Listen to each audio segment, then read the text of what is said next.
Amber Dubois-Shepherd, Manager of Education and Outreach at the Mabee-Gerrer Museum of Art, and today we're doing another video from our back collection room. And we've been having a lot of comments and a lot of people wanting to know if certain pieces are in Father Gerrer's collection and in his catalog. So we decided to actually pull one of Father Gerrer's catalogs that was handwritten by him, along with some copies that have been made over several years ago of the catalog that are reprinted, so we can kind of look through those. So if we want to take a closer look, this is what we have. So this one is the original, one of Father Gerrer's original catalog books. Here's one we have here that was published in 1933. Then we have this one that was published in 1942, published right before his death in 1946. So that's one that we have here. And they're all look kind of old, because they are when they were printed. So this was the last printed one. You can actually find some of these on eBay if you're so interested in having a more of a printed original one here. So that's kind of how some of these got into circulation here. But here we're going to actually take a look at this one. This is Father Gerrer's book. It's really neat because we can actually look at his handwriting. But he started out with his notes. He actually has this one numbered from 1. So this is like his first piece he ever kind of collected. When he's cataloging his things, it's almost as if he's cataloging them as he's getting them.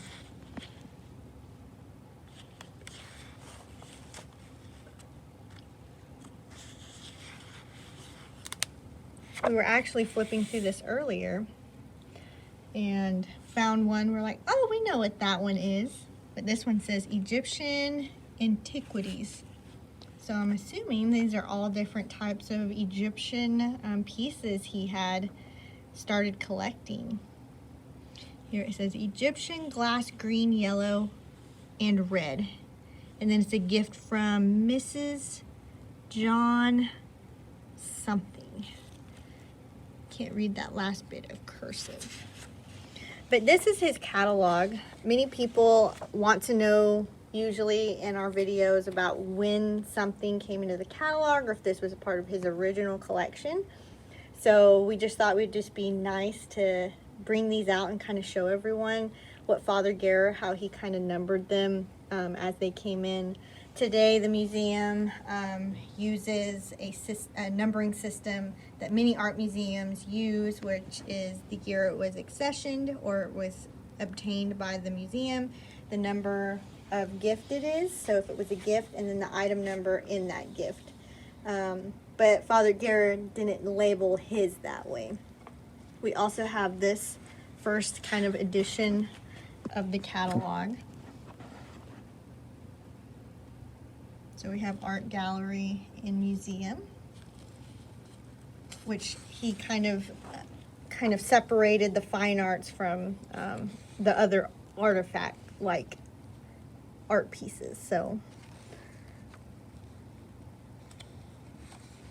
this one's kind of has a more printed out pieces of what was in the collection, so you can kind of see a little more information with them.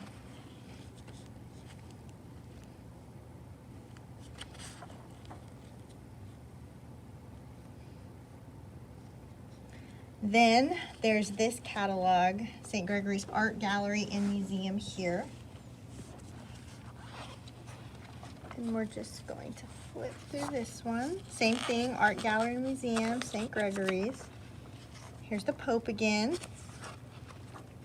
This one has a little more like glossier pages too, compared to the other two.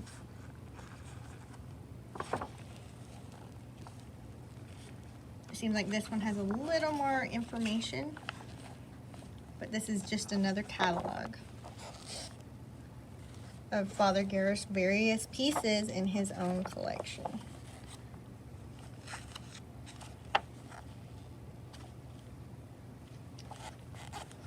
But those are the various types of catalogs we have. by Father Gerrer, and then the reprints of his. I know a lot of people have been asking us about his catalog, if it was in his original collection. So it's, for me, I didn't memorize all of them, so we do have to look back on if some were. The permanent galleries are a little easier since we have a better understanding of what was stuff he collected. Back here it's still a little bit like, did he collect this one? So we kind of have to look back at the numbers, but he did take vigorous notes on trying to identify what that piece was. But there's still a lot to learn. There's so many pieces he collected, but we're still learning about all of them. So that's what's really interesting. So I hope you all enjoyed that little piece of history here with our founder, Father Gerrer. And I hope everyone has a good day.